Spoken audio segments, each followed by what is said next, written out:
Hello, everybody. Socially radical revert Muslim.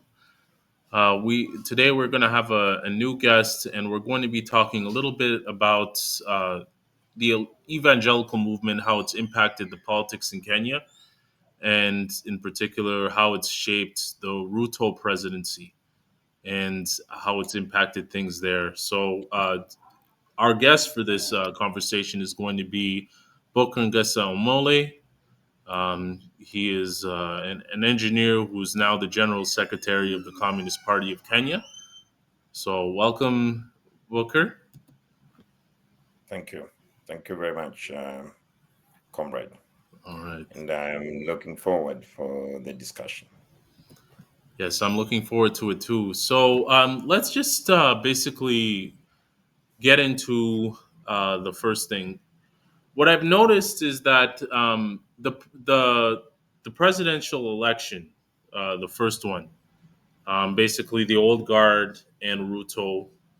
It was very closely contested. Actually, the West began to pay more attention to it, and the media started talking about this election a lot. And I noticed, unfortunately, the party that deliberately shut you out from even getting a seat anywhere. You were not even allowed to contest for a seat during these elections, even for a seat for parliament. It was kind of a crazy, crazy situation, even though you have such a high profile within the party.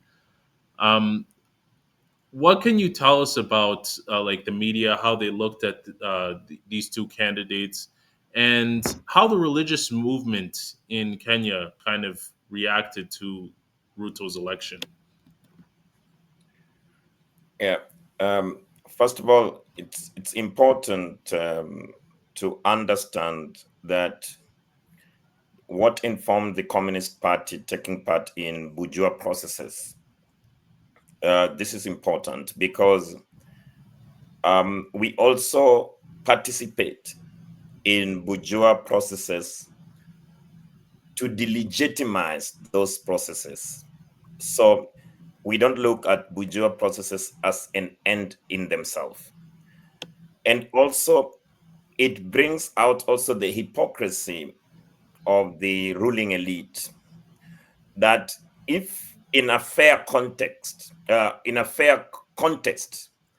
then the communist ideas will defeat their ideas, then they will gag those processes. So they will find ways in which to make sure that the person that carries the alternative ideas, particularly communism, do not get a fair chance to compete with them.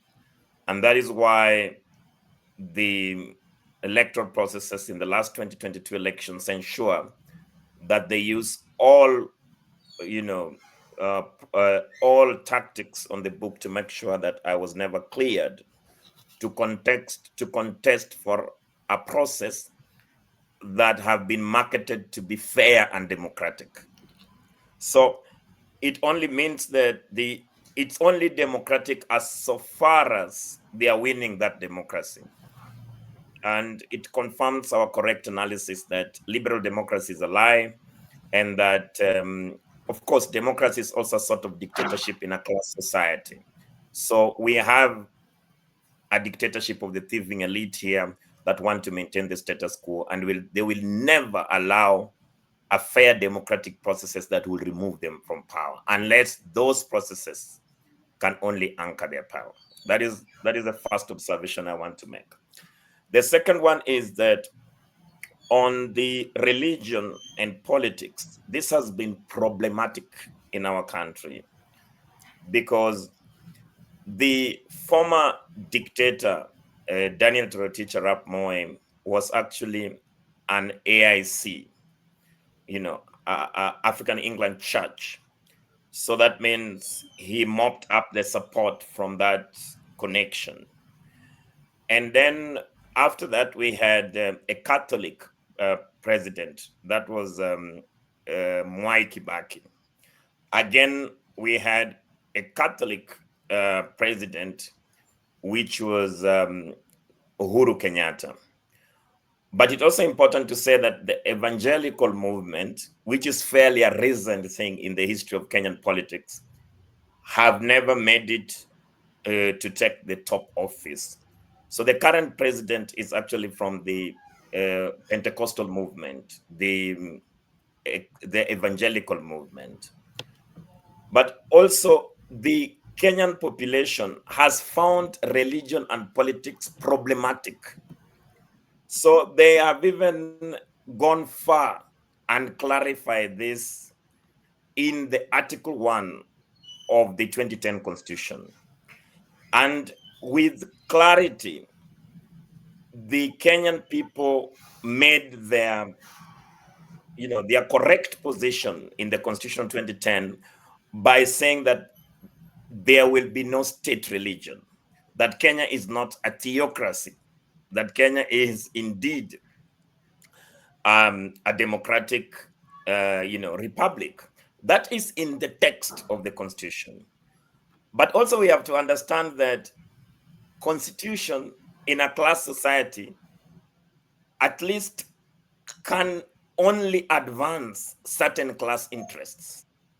So the constitution as an instrument of governance is by text the collective will of the ruling class. But if it is not in text, they will make it in its interpretation the tool of the ruling class, or if it fails to favor them, then the ruling class will just ignore the constitutionality and make sure that they can advance their interests. This can be seen in Kenya today. So even though the Kenyan masses are much advanced in terms of understanding how religion must be a private entity, but the ruling class have ensured that they weaponize religion, that they try to manipulate electoral processes and political processes through religious entities. And in terms of the evangelical movement in our country, it is the church of imperialism. It is the church of the United States here.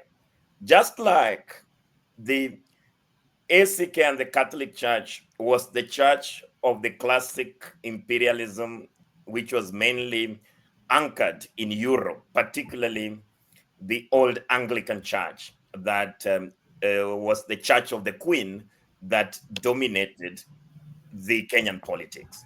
So it's important that this weaponization of religion, it is only done to serve the collective interest of the ruling minority to actually make sure that they use religion and other secondary contradictions within the Kenyan society to cause, divisions within the oppressed masses and make sure that they can escape with victory only through deception and also manipulation of emotions and ideas. So when President William Samoei Ruto started to campaign, now if you look at the Kenyan church environment, you realize that fundamentally the evangelical movement normally have actually grown to 50% fold from 2013. And there is a way in which the evangelical movement comes to our country. It is not more homegrown. In fact, it is more outward as a policy than a homegrown religious enterprise. And now even those religious places of worship are run as enterprises. And the first thing you will always see is a white American priest that comes to pitch a tent. Once he pitches a tent, then he gets to recruit some of the local church leaders who will also be taken abroad for training. And then shortly you will hear that the pastor Chip has left the entire what they call Pentecostal establishment for a local leadership but is answerable to the mother church in the United States.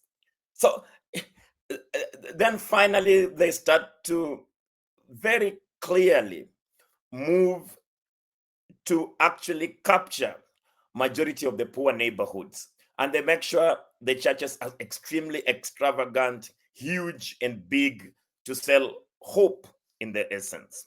Now it's important to recognize that methodology that has been repeated over time. Even now, the Pentecostal church footprints in our country, normally at any given time, you'll find it starts off by a foreign priest that comes here. Mainly some of these foreign priests, some of them in the previous government have even been deported as working in cahoots to attack the national government and to work for foreign government interests. It will also, sometimes when I travel and I am in a plane, I'm coming back to my homeland, and I meet some foreigners coming to my country. So I try to engage them in a discussion. Why are you coming to Kenya?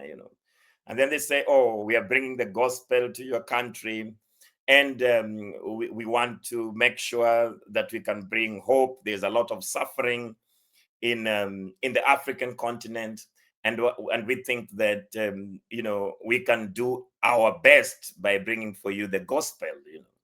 But so you'll find that majority of the people that are coming as tourists are either coming here to seek even permits within the level of mission. They want to masquerade as missionaries, while the evangelical church is extremely a political enterprise to actually influence elections in Kenya. So when the Communist Party, carried out its analysis and linked President William Samoei Ruto with extreme right-wing evangelical in the United States, the most knee-jerk reply from the ruling class was that the Communist Party is inherently irreligious, and that is for the reason that we are rejecting President William Ruto's candidature, that he posed as the candidature of God, that he has certain revelations that at this time there's going to be a permanent change in Kenya, where power will move from the minority rich people that have held power since independence and come to what he termed at that time the hustlers. So he was indeed saying that he was the man anointed by God to lead this country. And even when we called him out, and said that this comparative of anointment from God was actually used far many years back in Europe to justify the monarch system, where leadership was meant to move from the primary family that was linked to Adams and Eve and be handed over through inheritance across the entire chain. And this was used to defend such a dictatorship of the monarch system. This was now coming to Kenya in the 21st century, and this analysis, we brought it quite clearly and exposed President William Samoei Ruto as an agent of imperialism, and indeed the people who are masquerading as religious leaders, particularly even the Trump supporters as the evangelicals in the Americas, then supported President William Samoei Ruto's candidature. But what could even could surprise most of us is that even the choice of language, because Trump says American first, and President William Samoei Ruto says Kenyan first, but only in Swahili. So Kenya Kwanza basically means Kenya first. And it's a way to mobilize, it's a narrow nationalism, trying to mobilize the Kenyan people and set them against each other to make sure that they prop his candidature. So in final analysis, we will say that the church has been used in a very hypocritical way to advance anti-people politics in our country. And even when the young people with the Communist Party at its core went to the streets, one of the exclusive evidence of corrupt government was the leaders of this government were moving to the same Pentecostal church, distributing huge amounts of money as church donations to advance the work of God and to thank God for anointing, President William Samoei Ruto. And this has even isolated the church leaders until the movement even redefined itself as Occupy Church movement, where young people will go to the churches to actually, occupy those churches before the politicians and highlight the corruption within those churches.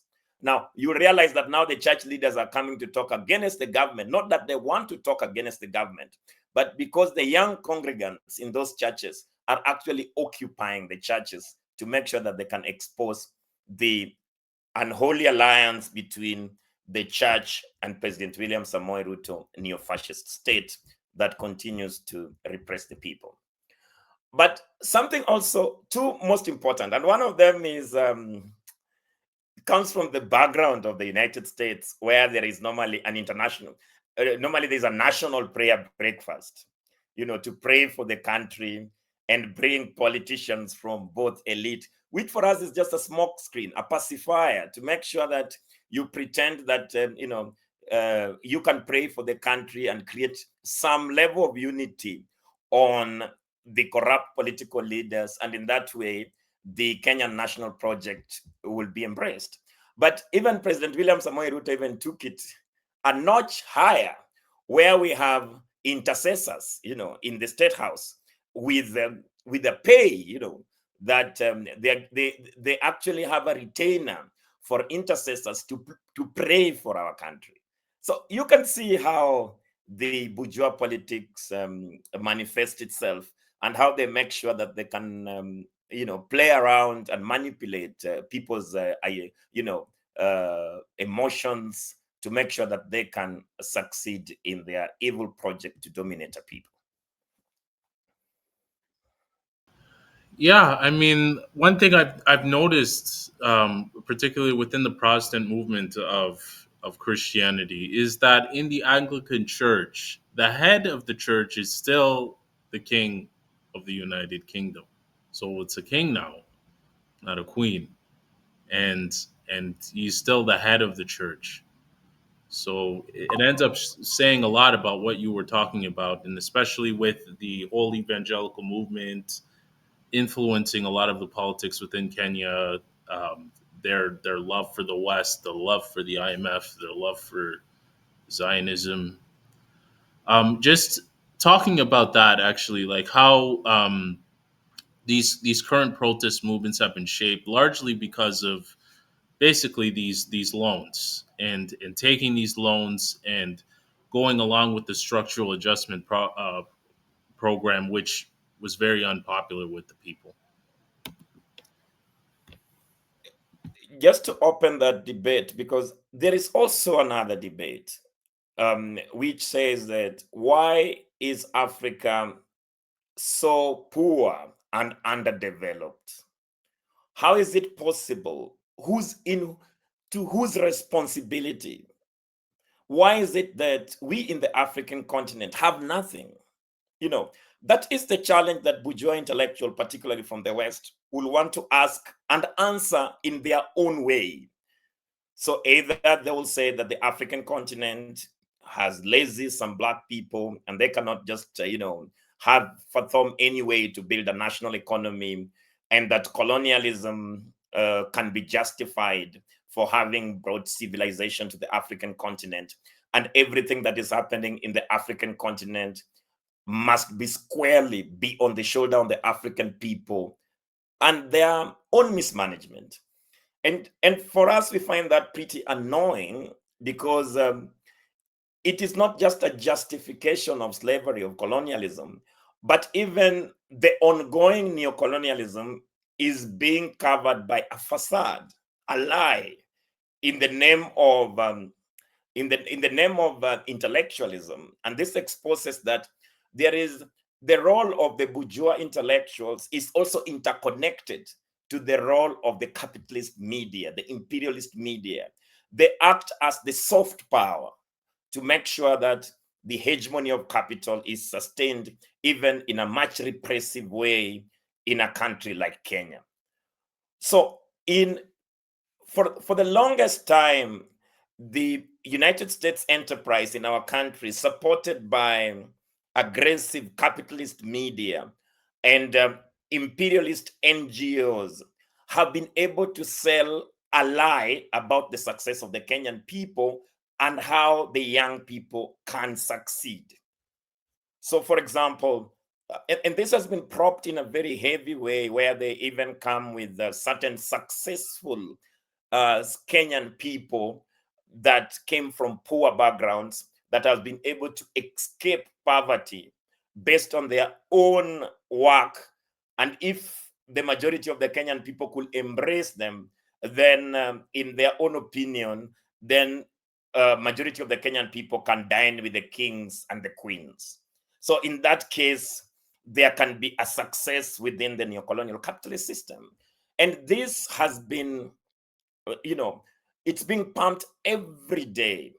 In fact, we have just away from talking about even religion, but even religion carries it with itself that anti-people propaganda, where the poor people are consistently being blamed for being poor, and the rich people are consistently being praised for working hard and being prayerful that they have been able to escape the poverty and the suffering, because there are a blessed lot that work hard to make sure that they can live in pure opulence, when the majority of the Kenyan people in actual sense are living in abject poverty to a point of death. So this is something that you cannot escape it in the Kenyan society. And the colonial education system that was inherited continues to pound the same propaganda during the education system. So you realize that in the colonial and now the neo-colonial education system, the Kenyan people are being trained not to think, but only at the service of capital and of the service of multinational, that they have to be clear, obedient workers. Philosophy is not interrogate, it's not any rigor in the bourgeois learning system. In fact, philosophy is metaphysics to sustain capitalist propaganda and imperialist propaganda. And all the departments of social sciences have been captured by either imperialist forces, or they have been removed from the public sector into certain private universities that have been Christianed in a way. So you realize that now people if you want your child to be to succeed within the capitalist system, then you have to take them to some private Catholic or Christian university where morals count. So this lie has been broken in very severe way in the last Gen Z uprising. That the protest in the Kenyan context has been ongoing for 2 years without anybody noticing. We started the protest of Occupy in early 2022, and then 2023 against the IMF draft finance bill of 2023. The masses were not that big, but the people had also bought the lie from the propaganda of the status quo. So what has been sustaining the Kenyan economy against uprising of the people has been the lie, that the believable lies that the system continues to disseminate. But these believable lies, they are defeated not in abstract, but now they were being defeated in practice, in the sense that the young people was clearly saying, because the neoliberal austerity measures that was implemented in 2023 was so complete in the way that everybody had an interaction with hard life, including even the so-called celebrities. They could not even finance their own celebrity life.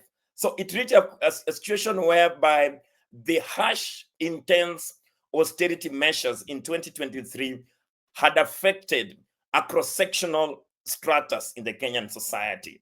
And there was no need anyway to lie to the Kenyan people, because the lie was overrun by the material necessity of the Kenyan people. But the ruling class still remained quite alienated from the Kenyan people. They still thought that the mobilization was just in the abstract, that people are following only one leader to mobilize them to the street. But what the ruling class did not understand, that each and every person that now was going to the street last year, particularly the peak of the streets, which was June 2020, June 25th last year, were being sent to the street based on their absolute material necessity. And everybody that was interviewed in the street had one reason why they were in the street and why they did not want the president to be there. So if you ask young people, they will tell you, I was in the university, now I cannot afford the university.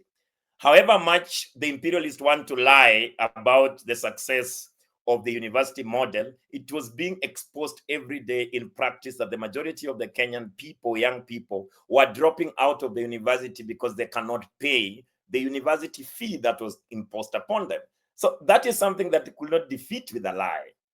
The fact that people could not afford 2 or 3 meals a day, while William and his propagandists continue to pump the media that the prices of the basic commodities have gone down, that people are enjoying, the Kenyan working class and the poor people are enjoying at least a high quality healthcare system, as opposed to the previous government, only seemed to be a mockery of the same people. So when the Communist Party was talking about people dying in the hospital, for example, President William Samoei Ruto will call us liars. But now people who were in the street were counting the number of patients that they have seen dying in those hospitals.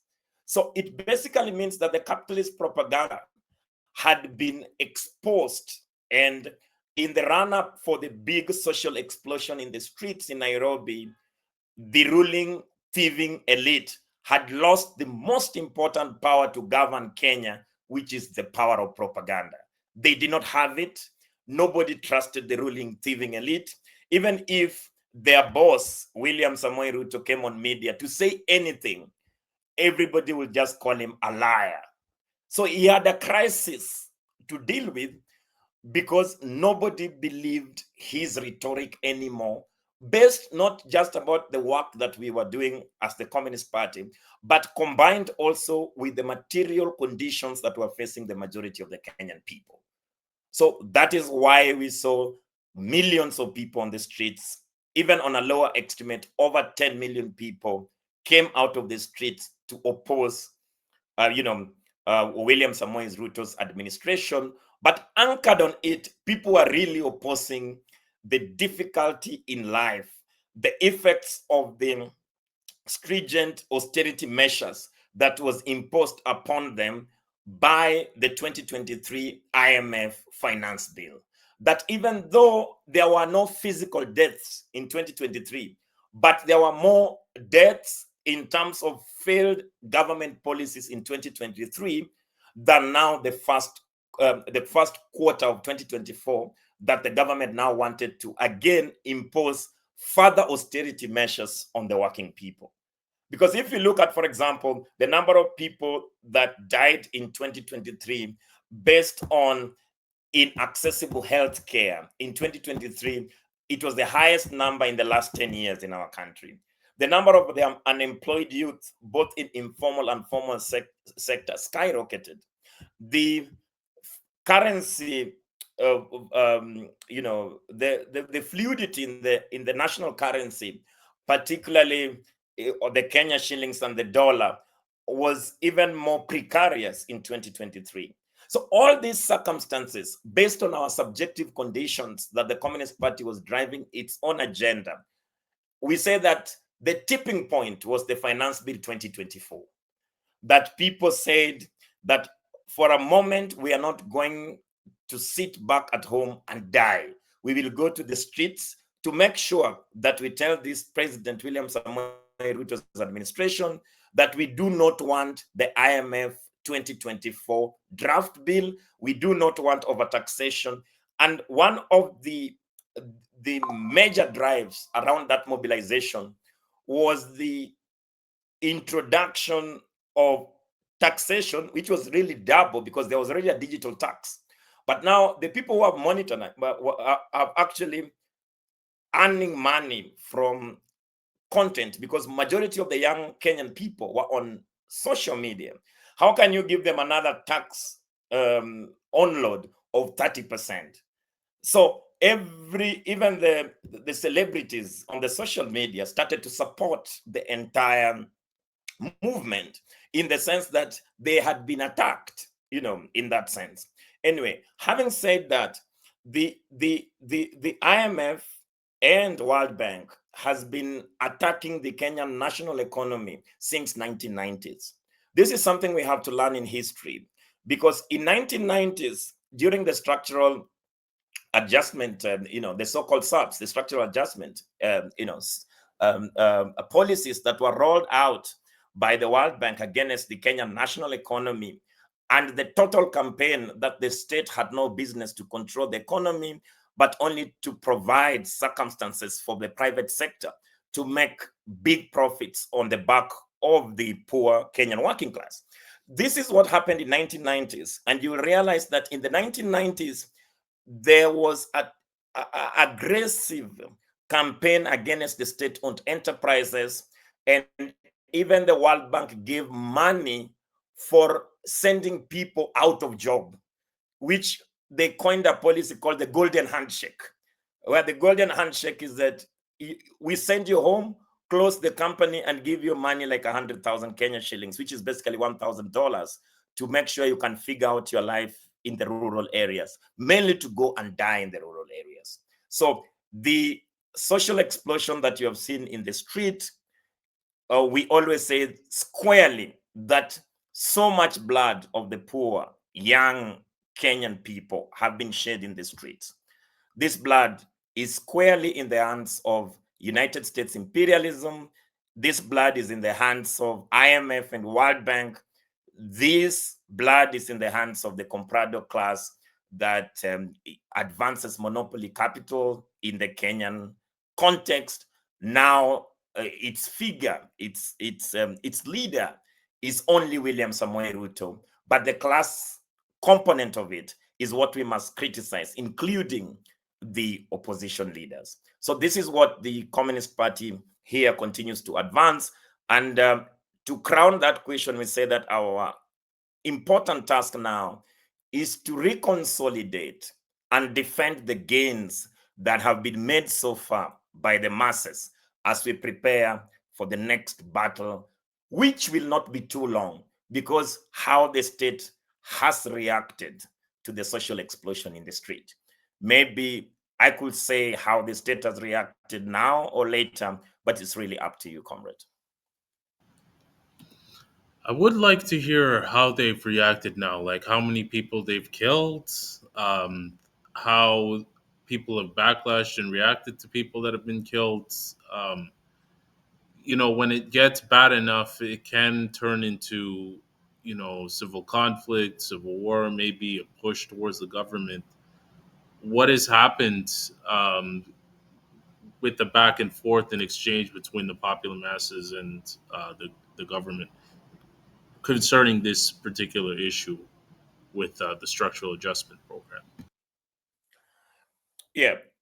First, it's important to realize that when fascism is when the capitalism tries to solve its contradictions for its own preservation. And when the Kenyan state lost the propaganda war, and it was obvious that they are going to be kicked out of positions of privileges and governance, they had only another option because the economy was not even performing either well. So it brought out the clarity of what we have been explaining, that the state is indeed not neutral in the class society, because all the weapons of violence of the state was unleashed against the Kenyan people. So on the 25th of June, when we breached parliament and made sure that the MPs were sent running like dogs from parliament because they had been bought by, the IMF and World Bank, through President William Samoei Ruto. What basically happened at that night was that the president declared that he's going to deploy the Kenyan military against his own people in parliament for purposes of self-preservation. So a circular went against the constitution to deploy the Kenya Defense Forces on the streets of Nairobi to make sure that the hegemony of the Kenya Kwanza corrupt regime, was preserved. This is the first instance of how president reacted to this crisis.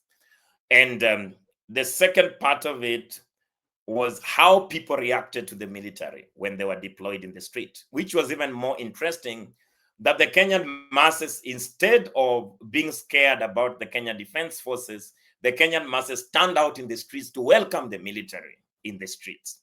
And this probably annoyed the ruling class quite a bit. And now they resorted to other avenues to sustain their hegemony on the Kenyan people.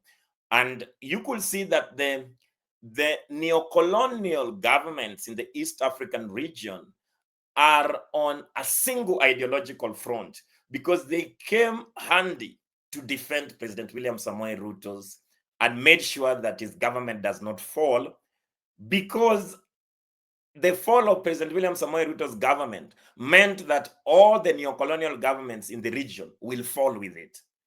So it was not even surprising how Museveni was quick to release his special forces, to assist his friend in Nairobi to sustain, to make sure that they could suppress any uprising. That kind of collaboration between the special Ugandan forces and the government militia here was not something that we did not expect to happen.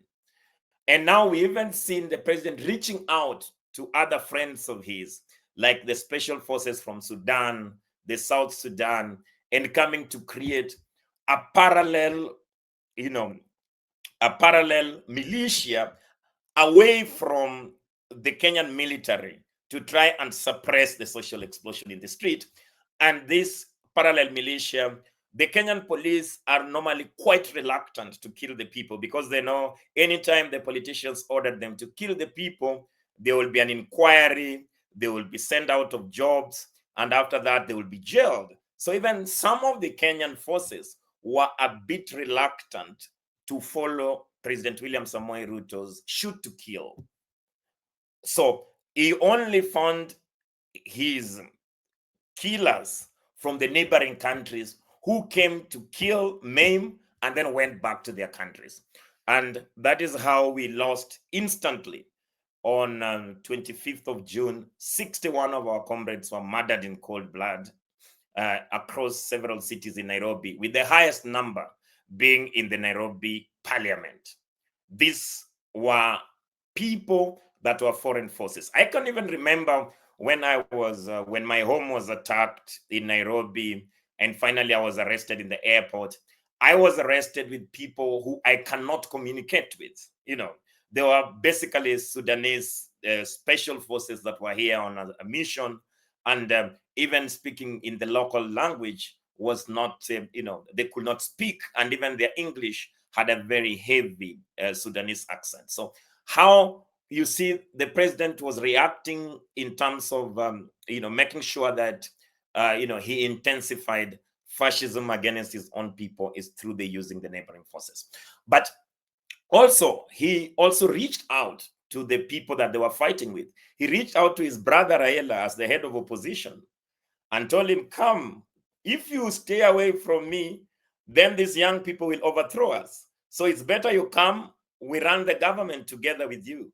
And for the first time in the history of our country, we have opposition and government forming what they're calling a broad-based government, which is mainly to intensify ethnic conflicts in our country to make sure that they can stay in power.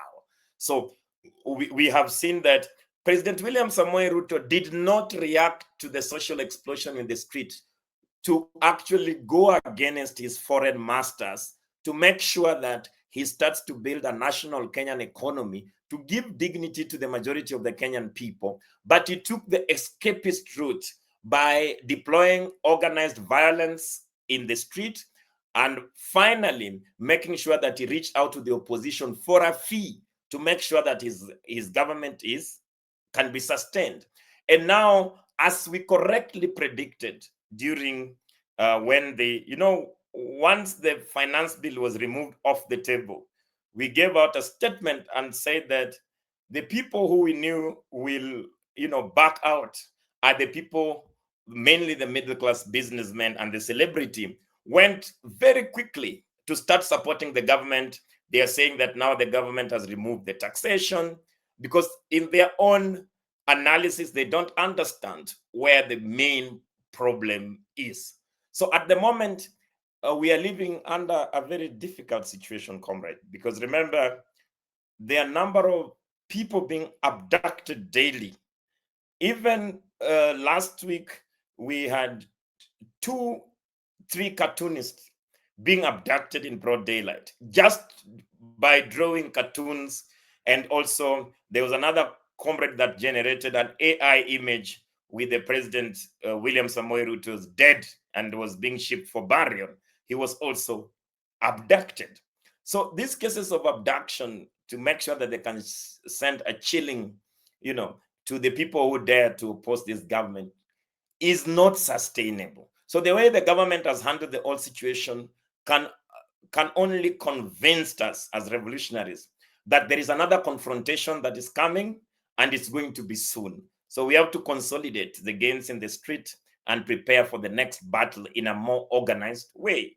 And also, by and large, gives us the misgivings of over-reliance of spontaneity to change political processes other than an organized revolutionary force. So those are some of the points that I wanted to highlight, comrade. And yeah.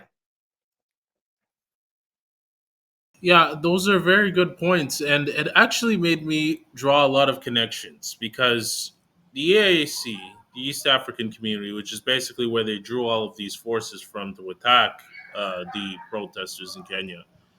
It's financed by the EU, and it was used. The East African Community was basically used to kind of sustain the annexation of Congo, North and South Kivu, by Uganda and Rwanda. And the EU is also financing the Palestinian Authority. So there's a lot of big connections.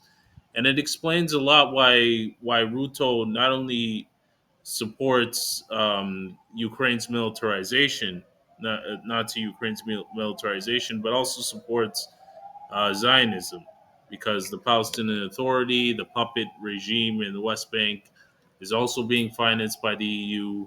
They're being financed by the EU, and all of this money is being connected together. Basically, as some sort of a NATO financing mission to sustain the IMF World Bank exploitation. What are your thoughts on these connections and how it's shaped Ruto's politics as well as his religious statements? Um, First of all, uh, imperialism presence in Africa has always been focused to control the African continent through what they call soft power, while they even prepare military capability in case soft power doesn't work. This is important to acknowledge that if I can lie to you and you buy my exploitation and so, it's okay. But if you realize that I have been lying to you and you dare rise up against my own deception to preserve your dignity, then I will have the military hardware to forcefully make sure that now I can impose the imperial hegemony through violence. Now, we say that Nairobi, particularly Kenya, is the home of Mossad, it's the home of CIA, and now even is the home of the Kagame's gangs here. And because And this I say with very heavy heart, because we used to host several comrades from mainly political refugees from Rwanda here in Nairobi. Now, if you ask me, some of them now went to Uganda, but the majority of them were murdered by Kagame's gangs here in Nairobi, particularly those of Hutu origin here in Nairobi. And this is something that continues to worry us a lot. But having said that, all these intelligence agencies from Mossad and CIA all have headquarters here. In fact, sometimes we say all these people masquerading as embassies in Nairobi, they are not embassies in Nairobi. They are just intelligence outfits, and they only want to control our internal affairs. So imperialism has captured the government, particularly the Kenyan government. They lost a grip of the Kenyan government from 2013 to 2017. But after the 2022 elections, they came back as if they never left. This is important for us to highlight, because even if we do, I know we may not have time to do that comparative analysis, but you can realize that between 2013 to 2017, the United States hegemony in our country was being challenged by even the government itself. And there was a clear policy by the then government, that the policy of looking east. So you'll even realize that during that 10-year period, there is a lot of good things that happened in our country in relation to the foreign policy that was clearly going against the grain of the United States imperialism. I always like to mention them, because when I mention them, then people can see the aggressive element of the United States in 2022, when they came to, to impose their puppet in our country in 2022, because they had lost quite a bit, because even the inflow of the Chinese capital, they could not control it through the government, because the government was very clear that the United States cannot choose our friends.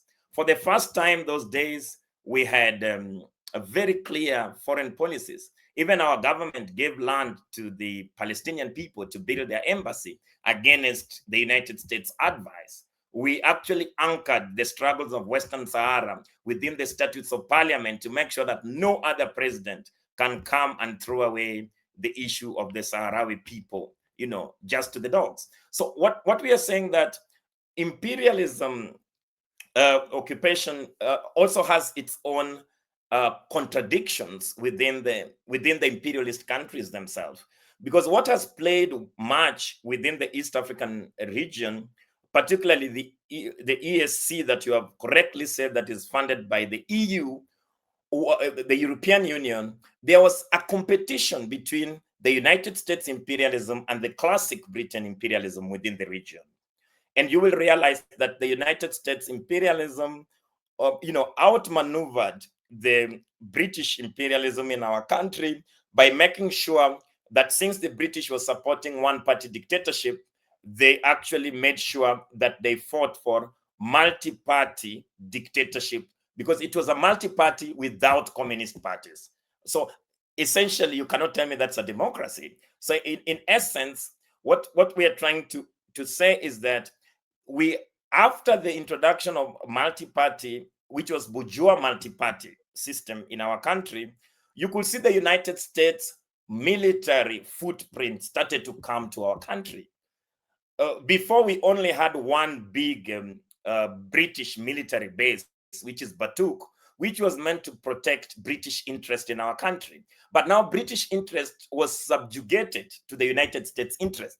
So the United States needed their military bases in Nairobi to make sure that they can protect their own interest. And for that very reason, you can see now we have two major military basis for the United States.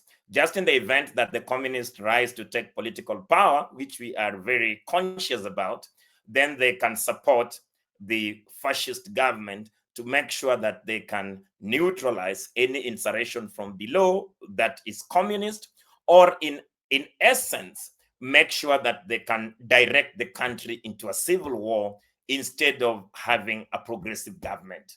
So now we have the biggest in Lamu, where is one of the biggest archipelago, has been handed over to the United States imperialism to run their military bases there in the Lamu Islands.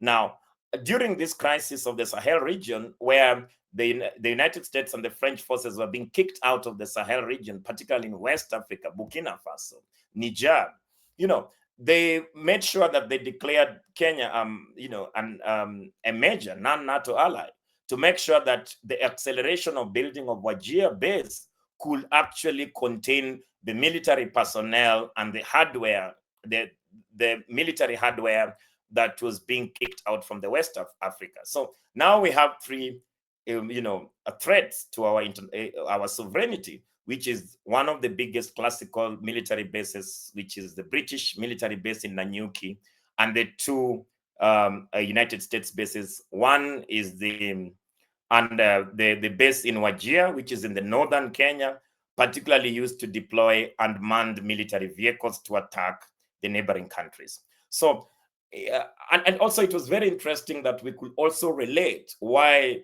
Congo can never know peace, and how the neo-colonial leaders have been used to cause anarchy in Congo and to drive imperialist interest and mainly plunder within the Congo. In fact, the competition on robbing Congo has, even the Kenyan government joined it, by sending some armed forces there to make sure that Kagame's forces could steal some natural resources. Museveni's forces are not just stealing minerals, but all the timber that we buy from Uganda is not produced in Uganda. All that timber comes from Congo.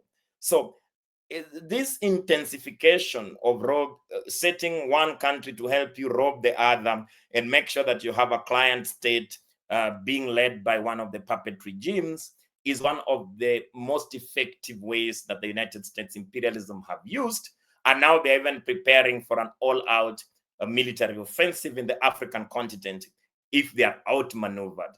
And those are the things that we see. For example, I think most of our listeners can now understand the significance of the African, for example, which is a lethal, military front for the United States to make sure that they can impose their hegemony on the African continent. So I agree with you in its completeness that imperialism is deep, is interconnected, and for us as revolutionary political parties and movements, it will not be easy, but that is why we have to carry out analysis to inform our action and make sure that we can challenge its hegemony in all the battlefronts, in the battlefront of ideas, in the battlefronts of emotions, and even to try and reconsolidate in the battlefront of the armed struggle, because we know they are not going to win the African continent just by sending unmanned vehicles on us. They have to put their boots on ground to fight us. So we must be preparing consciously also to confront imperialism boots on the African continent. Well, I'm very happy to hear that you are preparing for every step and you're understanding exactly how far the enemy is willing to go and where you're going to have to go to break free. So it's been a very good conversation, Comrade Booker. I think we are going to have to end it here, but I'm looking forward to talking to you again next time. Maybe to do that comparative analysis, maybe we can have more of a discussion on military events going on throughout the African continent and how things are going in the next discussion. But yeah, for now, just any closing thoughts to the audience, maybe to Shia Muslims and communists that might be watching. Just anything that you might want to say to them.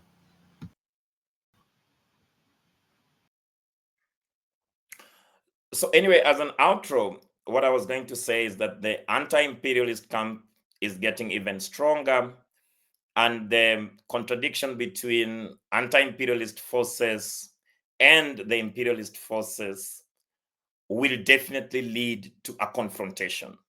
And in the event that the World War III becomes irreversible, that has been forced upon the global South by mainly the dominance class in the global north, then they can only be assured that imperialism will lose.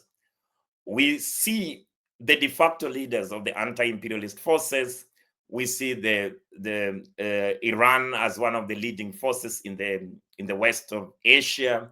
We see the DPRK also in Asia. We see China as the de facto leader of the global south. We see Russia as joining the anti-imperialist camp against the primary imperialist forces, which is the United States imperialism. So there is a round of what we call revolutionary optimism that we can indeed have victory as anti-imperialist forces even before we start the most urgent task, which is socialist construction towards communism. Excellent, excellent outro. And that'll be it, everyone. So that's the end of the presentation. And Booker, thank you for joining us, and have a good one. And look forward to this when we're able to present it live. Sure. Thank you, comrades. Have a good day. Have a good evening. Thank you.